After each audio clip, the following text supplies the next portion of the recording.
Mahal ka dahil magagamit ka.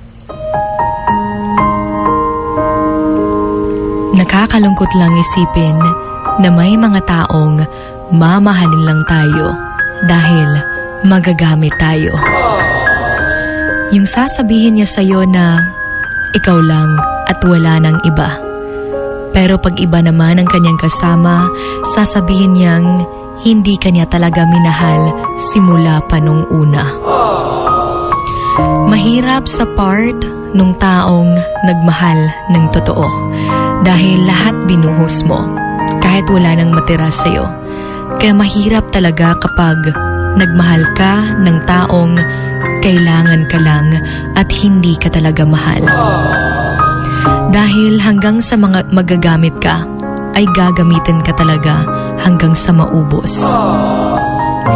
Pinaasa ka pa na ika'y nag-iisa at kailan may di sasaktan ang damdamin mo. Pero sa buhay niya, ay dalawa pala kayo. Nakakalungkot, no? Nakakawala pa ng kumpiyansa sa sarili. Dahil akala mo, totoo ng lahat ng mga pinakita niya sa'yo. Pero unti-unti ka lang pala niyang inuubos. Pati yung mga pangarap mo, gumuho dahil sa kanya. Sa kadahilan ng mahal na mahal mo siya.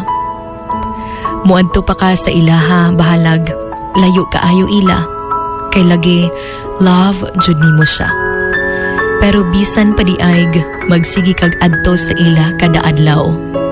Hindi mo talaga kontrolado lahat ng kanyang mga galaw. Ikaw nalay maulaw, samutnag, kabalo na ka na iba na pala sa puso niya ang sinisigaw at hindi na ikaw. Okay naman sana kayo nung una, tas biglang nanlamig na lang siya hanggang sa hindi na nagparamdam sa'yo at nagpakita.